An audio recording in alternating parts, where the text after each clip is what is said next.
Shalom. Mari kita berdoa dengan bahasa Indonesia saja.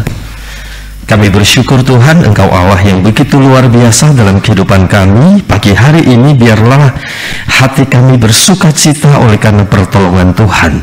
Bila hari ini kami memulai hari dengan firman, dengan suara Tuhan yang akan memimpin, menuntun kami dalam perjalanan sepanjang hari ini. Dalam nama Tuhan Yesus Kristus kami mengucap syukur dan berdoa. Amin. Bapak Ibu Saudara yang kasih oleh Tuhan, satu hal yang luar biasa di pagi hari ini, saya kaget karena ibadahnya ternyata bahasa Inggris dan saya berkhotbah. Waktu kuliah bahasa Inggris saya levelnya C dan tidak naik-naik level, jadi ya maklum, jadi saya bahasa Indonesia saja begitu. Waktu SMA bahasa Inggris gurunya ngajar saya kabur. Nah akhirnya begitulah, luar biasa saudara bisa berbahasa Inggris dengan baik. Kisah Para Rasul pasal yang pertama ayat yang ke-8. Kisah Para Rasul pasal yang pertama ayat yang ke-8, satu bagian firman Tuhan yang saya mau ajak kita renungkan. Kisah Para Rasul pasal yang pertama ayat yang ke-8. Tetapi kamu akan menerima kuasa kalau Roh Kudus turun ke atas kamu, dan kamu akan menjadi saksiku di Yerusalem dan di seluruh Yudea dan Samaria dan sampai ke ujung bumi. Saudara yang kasih oleh Tuhan, bagian yang pertama dalam bacaan kita adalah kamu akan menerima kuasa. Artinya kita akan melihat dan berbicara tentang kuasa, power. Kuasa apa? Bukan kuasa sebagai senior, bukan kuasa karena sudah tingkat 3, tingkat 4, tingkat 5 lalu merasa berkuasa, lalu membalaskan penganiayaan yang dia alami, dia terima waktu tingkat 1. Tingkat 1 dia ditekan luar biasa, begitu tingkat 2 dia bilang saya berkuasa, saya tidak lagi junior, sekarang senior. Lalu tingkat 3, apalagi tingkat skripsi, merasa lebih hebat dari dosen, saudara. Karena kami penguasa asrama, kami tingkat 5, kami berkuasa. Saudara, kuasa yang dimaksudkan oleh firman Tuhan bukan kuasa sebagai senior, bukan kuasa sebagai staf, bukan kuasa sebagai siapapun di dunia ini. Tapi firman Tuhan berkata, kamu akan menerima kuasa kalau ini adalah kata penghubung syarat, saudara. Kata penghubung yang menunjukkan syarat. Kamu akan menerima kuasa dan kamu akan menjadi saksiku. Menerima kuasa dan menjadi saksiku, kata firman Tuhan. Artinya kamu akan menjadi hamba Tuhan. Kita lebih ke konteksnya begitu ya. Kamu akan menjadi hamba Tuhan, kamu akan menjadi seorang pendeta, kamu akan menjadi seorang pelayan Tuhan, kamu akan menjadi seorang misionaris, kamu akan menjadi siapapun itu. Nah saudara, ini menjadi penting. Kalau apa? Pak, kalau saya belajar dengan tekun, Pak, kalau saya berkhotbahnya keren, Pak, kalau Ibrani saya A+, nggak tahu plusnya dari mana, begitu ya. Pak, kalau Yunani saya A, karena setiap malam tidur di atas tempat tidurnya ada huruf, ada abjad Ibrani dan Yunani yang menjadi momok tingkat 1. Setiap kali berbaring yang dilihat bukan foto pacarnya, tapi foto abjad Yunani dan Ibrani. Itulah yang kami lakukan waktu dulu mahasiswa. Sehingga melihat wajah Pak Kote, yang kami lihat adalah Ibrani. Jadi agak malas kami melihatnya. Ibrani terus, ya kan? Mau udah mau hafal terus. Bukan ketika sudah kuasai Ibrani, Yunani, lalu saya menjadi hamba Tuhan, menjadi pendeta yang besar. Bukan. Alkitab berkata kalau, apa nih? Kalau Roh Kudus turun ke atas kamu. Catat saudara. Kalau apa? Kalau Roh Kudus turun ke atas kamu. Jadi bukan karena saya senior, bukan karena saya pintar, bukan karena IP saya hebat, walaupun itu harus dan kita berjuang. Tapi saya mau katakan, IP kamu 4,7 pun, nggak tahu 7-nya dapat dari mana, gitu kan. IP yang luar biasa pun, di tempat pelayanan tuh nggak ditanya. Begitu kamu masuk gereja, Bu, waktu kuliah IPK-nya berapa? Ora ditakon, enggak ditanya. Yang dilihat apa? Bagaimana hamba Tuhan ini ketika menghadapi jemaat? Bagaimana hamba Tuhan ini sabar ketika dikritik oleh jemaat? Bagaimana hamba Tuhan ini sabar ketika dapat tekanan dari majelis? Bagaimana hamba Tuhan ini sabar ketika gesekan bersama dengan rekan hamba Tuhan lain? Bagaimana hamba Tuhan ini sabar menghadapi istri, anak, suami yang juga minta perhatian? Bagaimana dia sabar membagi semua itu? Itu yang menjadi penting di tempat pelayanan. Tapi di sini kita harus mengejar IPK kita, tapi itu bukan yang utama. Tapi yang utama membuat engkau menjadi seorang hamba Tuhan adalah kalau apa? Roh Kudus turun ke atas kamu. Nah sekarang bagaimana caranya, Pak? Supaya Roh Kudus turun. Apakah kami harus doa puasa mendapatkan Roh Kudus? Kami harus beli di mana? Apa kami harus baca Alkitab Kejadian sampai Wahyu setiap pagi seperti Pak Pontius? Pak Pontius sejak jadi mahasiswa, dalam kesaksiannya beliau tidak pernah bangun lebih dari jam 3. Jam 3 dia sudah bangun baca Alkitab Indonesia, Inggris, Ibrani, Yunani. Dan waktu beliau mengajar kami, saya tingkat 1, diajar langsung oleh Pak Pontius okultisme. Waktu itu Pak Pontius sudah selesai membaca Alkitab dalam berbagai bahasa 50 kali. Waktu itu, sekarang nggak tahu sudah berapa kali. Waktu itu 50. Maka kami berkata, pantas setan takut sama dia. Pantas, ya kan? Kenapa setan nggak takut sama kita, tapi kita yang takut sama setan? Karena suruh baca Alkitab, kita tunduk sama Alkitab. Artinya Alkitab ditundui begini. Setan nggak takut sama kita karena nggak ada Roh Kudus.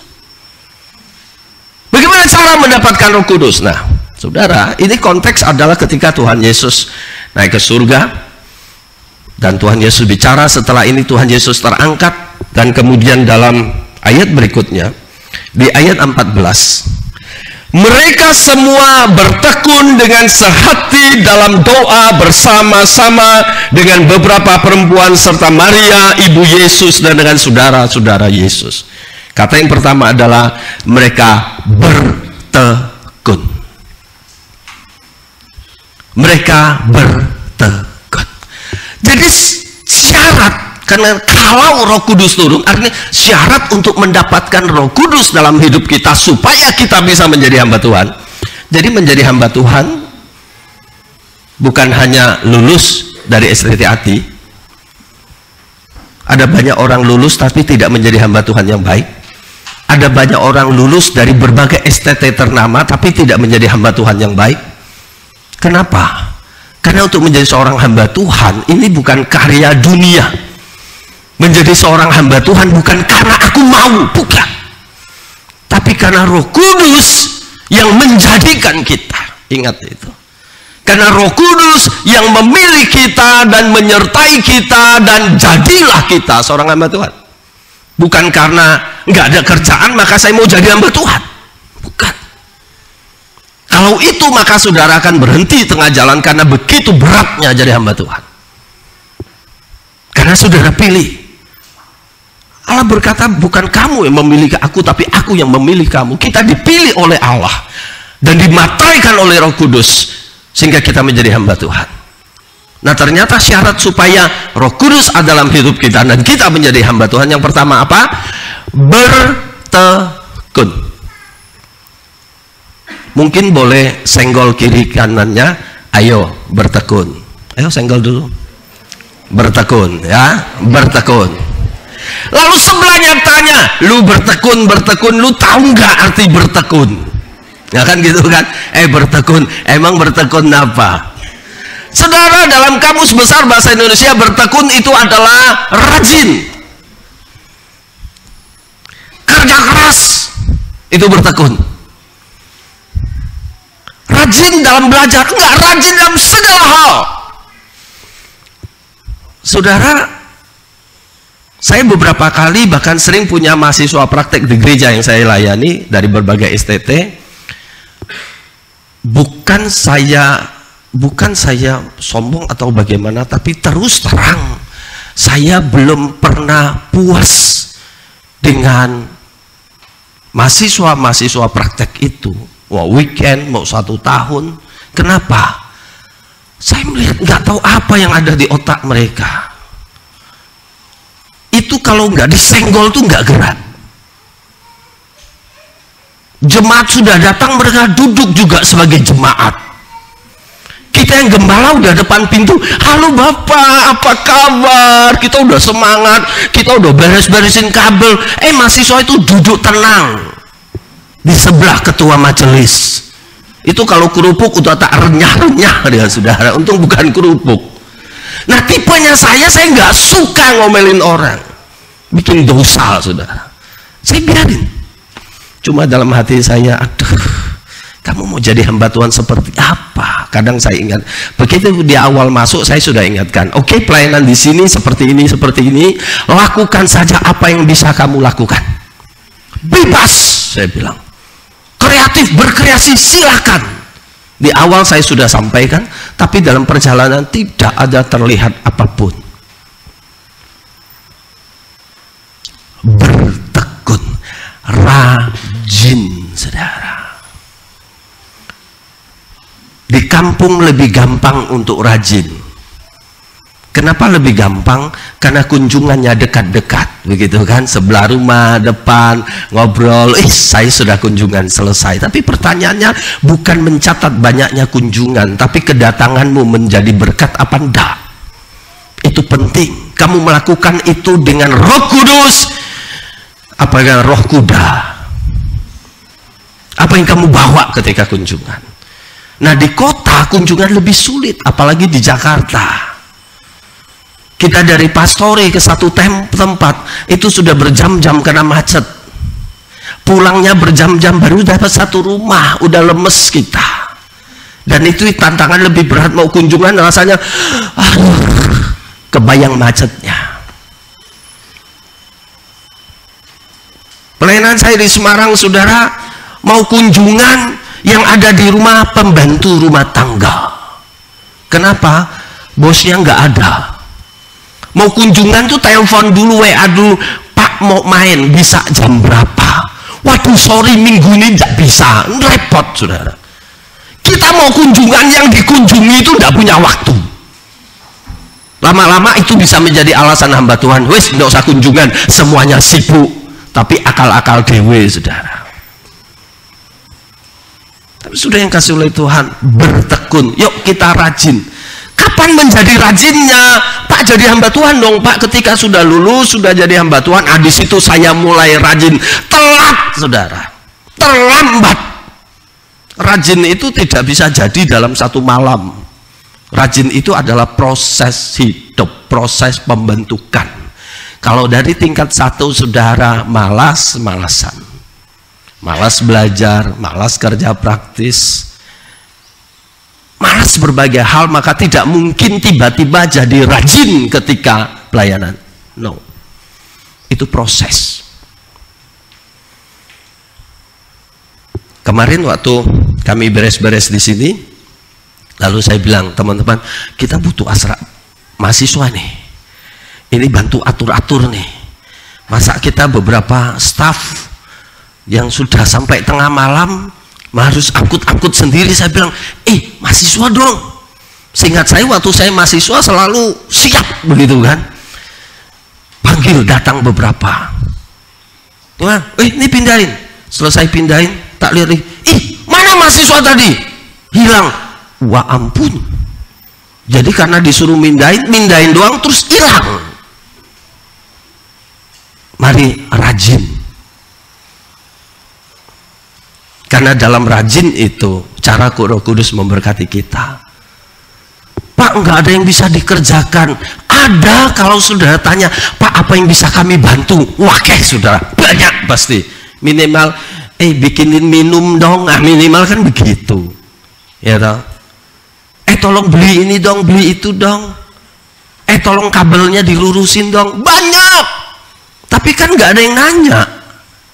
Nah kalau nggak ada yang nanya, model saya, model Pak Jai, model Pak Oget, nggak akan mungkin minta tolong. Karena kita modelnya lebih enak kerjain sendiri, selesai daripada minta-mintain tolongan gitu. Tapi kalau begitu terus kan kita kapan belajar rajinnya? Yuk kita hari ini bertekun artinya rajin. Apa? Mulai hari ini ya, rajin dalam hal apapun, dalam hal belajar, hal kerja praktis, hal pelayanan, rajin. Capek Pak, itu proses untuk rajin. Rajin. Saya tingkat 1, tingkat 2 dulu saya tim listrik.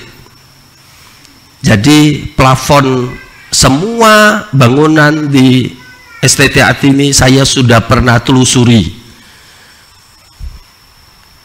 Kerjaan kami setiap kerja praktis tidak ada di bawah. Kami orang-orang penting karena kami selalu di atas.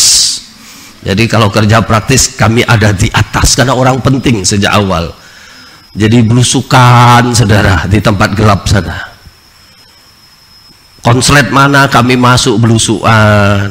Konslet mana masuk belusuan. Kalau pas belusuan yang lain sudah selesai kerja, kami masih belusuan di atas. Jamnya selesai, lampunya belum menyala, kan nggak bisa selesai.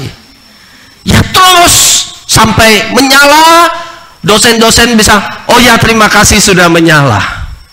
Sudah. Makanan kadang sudah habis. Kenapa habis? Yang lain sudah makan, kita masih belusuan. Begitu kita turun, kakak kamar semangat makan, lupa adiknya belusuan, enggak dibawain saudara. Maka bersukacitalah kamu punya kakak kamar yang selalu ingat membawakan makanan kalau kamu sibuk. Itu luar biasa. Kadang kami belusuan, mereka lupa bahwa kami ada di STTAT karena seling belusuan di atas. Yuk rajin, rajin. Roh Kudus bisa pakai kita. Bertekun sehati katanya. Nah sudah ada orang rajin tapi sendiri-sendiri. Roh Kudus nggak mau.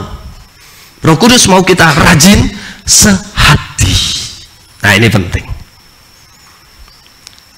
Di STTAT gampang nggak sehati? Di STTAT mahasiswa gampang nggak sehati? Geleng-geleng Pak. Yang putri di STTAT di asrama gampang nggak untuk sehati? Why? Kita hamba Tuhan. Sulitkah? Kenapa sulit sehati?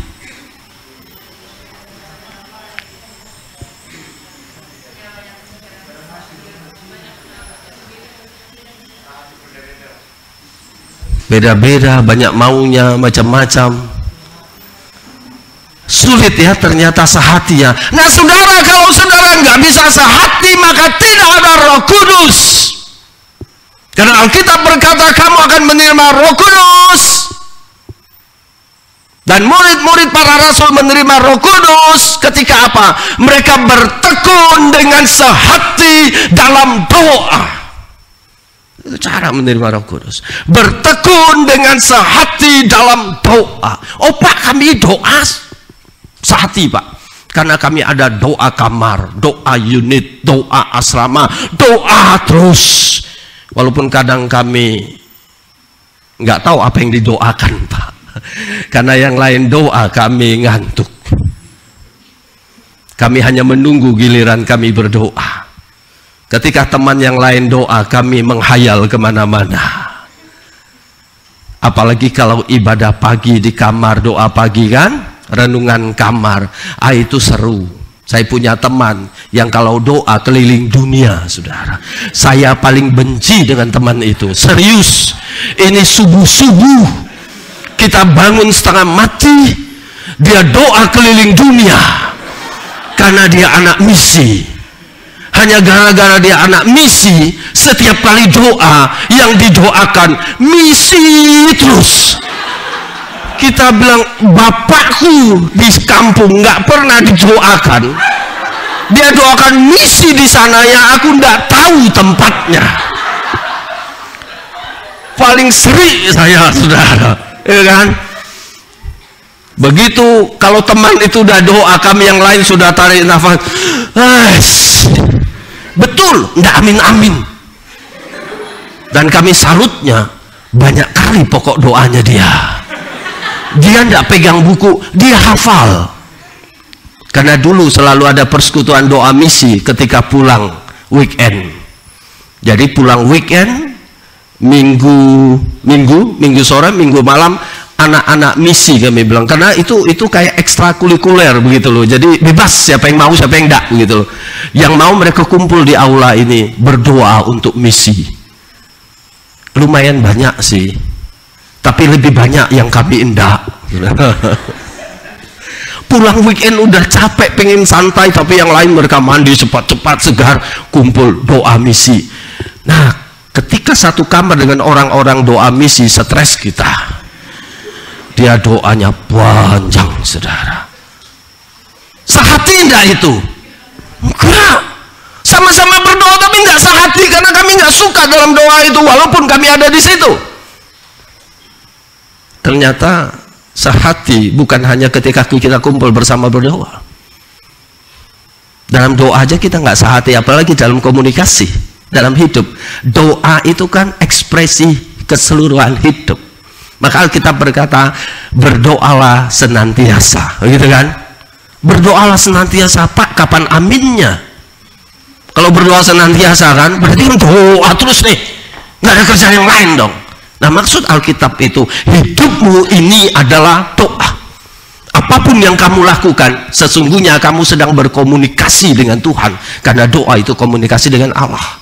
Maka sudah yang kasih oleh Tuhan, mari dalam kehidupan kita 24 jam di STTAT ini, bertekun dalam sehati. Amin.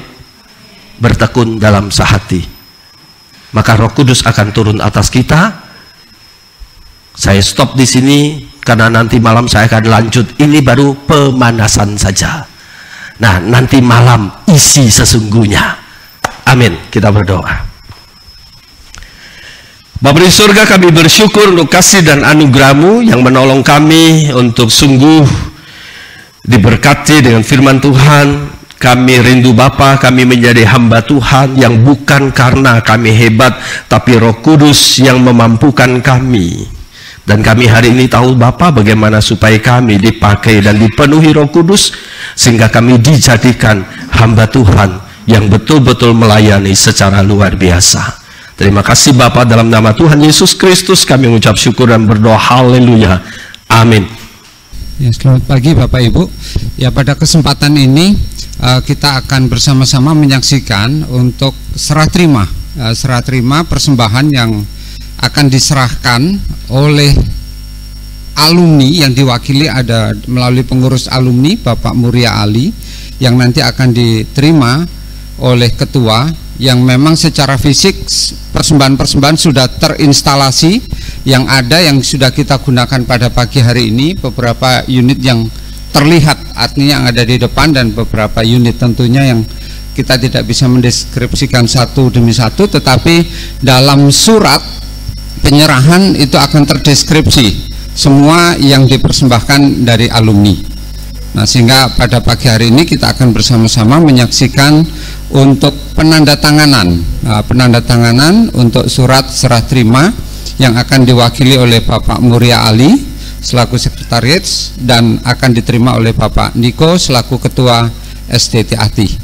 Saya mengundang untuk Pak Niko dan juga Bapak Muria Ali untuk menandatangani berkas surat yang akan disampaikan oleh Bapak Muria Ali.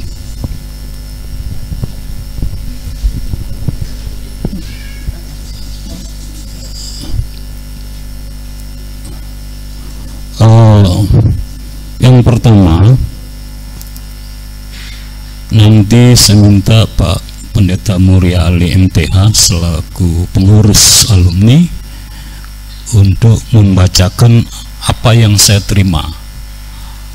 Dan yang kedua, saya minta para waket berdiri mendampingi saya di depan. Silakan.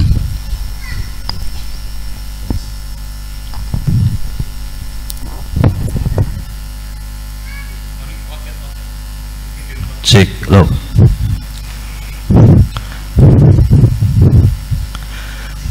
Oke.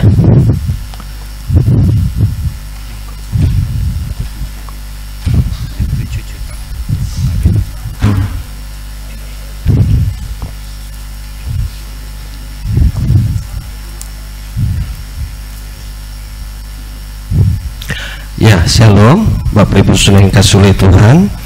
Bersyukur hari ini saya hadir di STT diutus oleh Persekutuan Alumni STT dalam rapat kami beberapa kali membicarakan, memikirkan banyak hal untuk kampus kita. Nah, maka harapan kami tingkat terakhir yang akan selesai, yang akan wisuda, begitu, setelah itu menjadi alumni, tetap cinta alma mater, amin. Di tempat pelayanan jangan lupa dari mana saudara berada, jangan menjadi kacang lupa kulitnya. Nah, kami tidak mau menjadi kacang yang lupa kulitnya, maka semampu kami melakukan hal yang kiranya bisa memberkati kampus. Nah, akhirnya kami sepakat untuk mengumpulkan uang dari berbagai alumni yang mau terlibat untuk membelikan peralatan live streaming. Walaupun hari ini tidak bisa live streaming karena memang signalnya yang tidak memungkinkan. Tadi malam kami coba lancar karena tadi malam nggak rebutan kayaknya.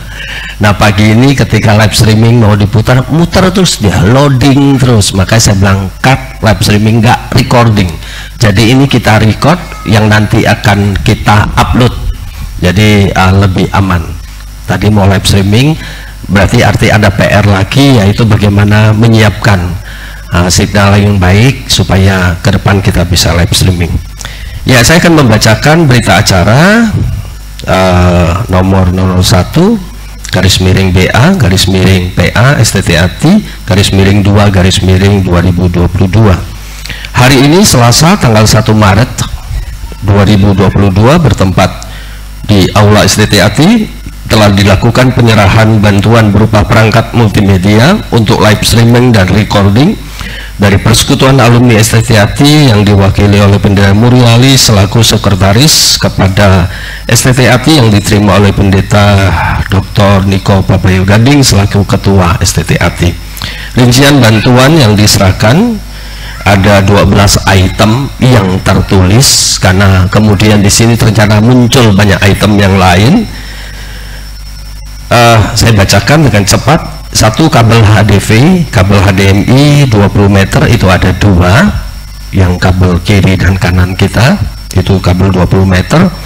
Lalu kabel 5 meter ada 2 untuk di studio, HDMI 5 meter. Dummy baterai untuk Canon 750 untuk Canon ini. Jadi Canon ini bisa dipakai terus, kita pakai kabel baterai dummy. Nah, hari ini belum dipakai, masih harus cari powernya dulu. Lalu Akasis video capture untuk kita menangkap dari kamera dijadikan live streaming butuh video capture. Nah, itu ada 3 kita siapkan. Lalu ada kabel mini HDMI itu female HDMI, mini HDMI itu yang untuk ini. Jadi handycam HDMI besar, dari HDMI besar ke sini maka butuh konektor ke mini HDMI. Itu satu. Lalu micro HDMI yang ini pakai ini pakai mini HDMI, ini pakai micro HDMI. Jadi itu ada 2 konektor yang kita siapkan. Lalu Orico port USB hub 4 yang kita ini, karena laptop tancapan USB-nya hanya 3, kita butuh banyak, jadi kita beli eksternalnya tapi yang power yang bagus, baik kuat. Tripod yang ini kita tambahin 1. Lalu drum elektrik, nah ini dia, ada Nux DM1X, tidak yang paling bagus tapi juga tidak yang paling jelek. Semuanya kembali siapa pemainnya. Pesan kami, rawatlah ini, terutama drum elektrik, jangan digebuk seperti drum yang biasa, beda gebukannya. Jadi kalau mau latihan drum pakai yang itu, nah kalau sudah perform, nah pakai ini ya, supaya terasa gebukannya ya. Kalau ini kita gebuk seperti drum biasa, maka hancur dia ya. Jadi rawat dia seperti gadis cantik lah itu. Drum elektrik. Lalu mic yang saya pakai mic wireless asli, tidak mic yang paling bagus tapi tidak juga jelek, murah meriah tapi ternyata oke lah gitu kan, oke. Lalu kemudian ada headphone yang dipakai nanti ada headphone Behringer ya, operator untuk monitor suara, jadi operator butuh, sama di studio juga pakai itu. Kalau ini lumayan oke, yang Behringer punya yang HC200. Lalu ada mixer asli Expert 804 yang ada di studio, jadi sini ada mixer sendiri, studio ada sendiri, jadi nggak usah pindah-pindah. Jadi di studio sudah terpasang, kapan saja mau lakukan recording dan sebagainya, alatnya sudah siap di sana. Nanti siang sudah ada 1 recording podcast yang kami siapkan nanti siang. Jadi kita sudah akan bikin 1 recording podcast untuk konten STT Hati, dan saya jadi hostnya. Jadi bukan saya yang akan menyampaikan materi, tapi saya jadi pembawa acaranya. Ya nanti siang, tunggu linknya ya, itu bagus sekali. Saudara. Lalu sampai di sini ternyata berkembang, masih banyak kabel dan lain-lainnya saya harus ditambahin, termasuk TV, monitor kita beli baru, dan laptop beli baru lagi 1 untuk mendukung semua ini. Akhirnya keluar lagi 7.040.000, sebagian dari alumni, setor lagi, sebagian dari sekolah, kita keroyokan. Dan hari ini kami bersuka cita karena kami dapat menyerahkan dengan sangat bangga. Kenapa sangat bangga? Karena bagi kami walaupun tidak besar, tapi inilah rasa cinta kami alumni kepada alma mater. Kiranya hal ini boleh menjadi berkat bagi alma mater kita berkembang from Anjungan to the world. Amin.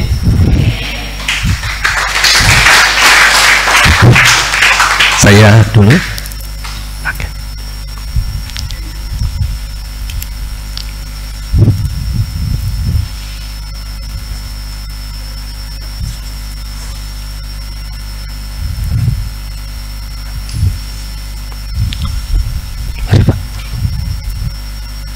Saya atas nama Ketua STT Sekolah Tinggi Teologi ATI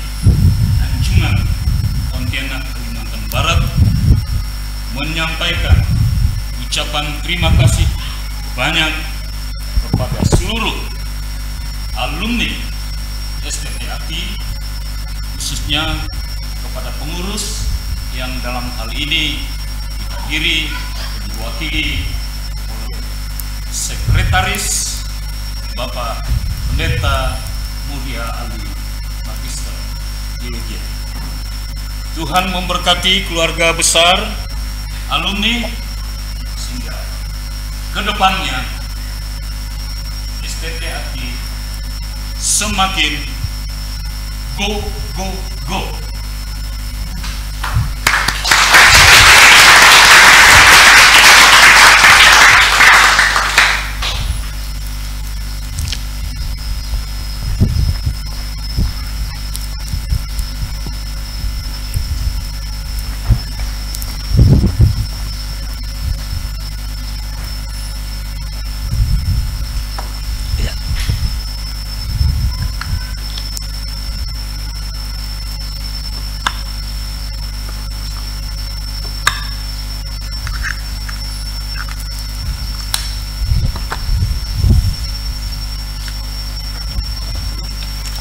Baik, saya akan menyerahkan secara simbolis penyerahan ini kepada STT Hati, keluarga besar STT Hati, dan hal ini diterima oleh Pak Niko.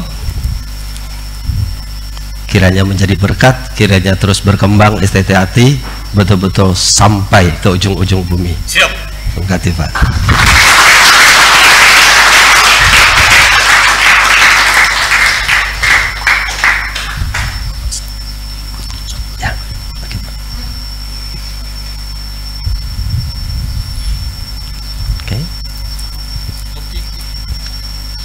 Kasih.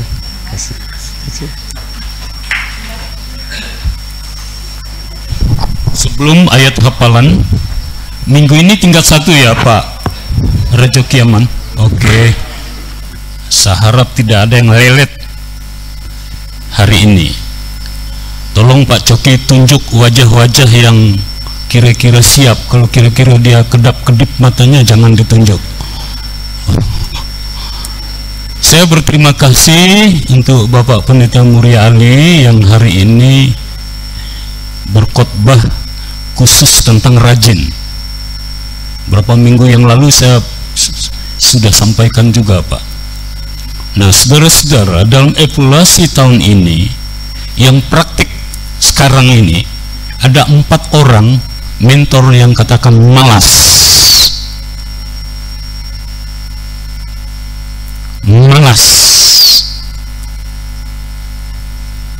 Nah, saya harap yang praktik tahun ini nanti tidak ada lagi mentor yang katakan malas. Ini masih ditemukan mahasiswa praktik. Mentor katakan bukan malas, pemalas. Saya harap Pak Rejo Kiaman sudah telepon yang pemalas-pemalas itu supaya semester untuk mengakhiri dia akan rajin. Jadi tetap ditemukan. Ya. Oke, terima kasih. Saya harap tidak ada lagi yang mendengar firman Tuhan ini menjadi orang pemalas. Bertobat, saudara. Bertobat, saudara. Jadi evaluasi di lapangan yang praktek 1 tahun sekarang 4 orang itu. 4 atau berapa, Pak? 4 orang ya. Ada namanya di saku saya itu, si pemalas itu. Ya. Nah, jadi saya harap mari saudara-saudara. Nah, yang tadi malam itu saya juga agak kecewa itu, yang suruh datang suruh angkat lalu pulang. Saudara, kalau dipanggil staf di sini, kalau belum suruh pulang jangan pulang. Kalau boleh seperti Pak Murial tadi, Pak, apalagi yang kami bisa bantu? Ya. Jangan saudara kalau dipanggil suruh kerja ini udah itu pulang. Kalau yang manggil silakan pulang, jangan dulu pulang. Ya. Ini satu catatan bagi saya. Ya. Nah, tadi malam kami ada sambung rasa dengan Pak Muria Ali, alumni. Nah, banyak juga kritik-kritik dari alumni. Ya, kita terima. Untuk demi kemajuan kita, dan nanti ada follow up-nya. Saya sudah minta KAK untuk pertemuan dengan Aspra, jadi ketua KAK Bapak Asrama Putra kumpul, tentukan itu Mbak Deni ya, terus Putri nanti ketua KAK dengan Ibu Asrama Putri, Ibu Tresno Manaju. Siap? Oke. Terima kasih, Tuhan berkati. Sampaikan salam nanti dengan pengurus Pak Ali, Pak Muria Ali. Ya, kami sangat bersyukur ya, luar biasa ya, gebrakan alumni ya, yang tidak hanya ngomong tapi action. Ini yang saya minta, dan puji Tuhan mereka laksanakan dengan baik. Selanjutnya minta Pak Coki, mungkin nanti ada tambahan dari yang lain silakan.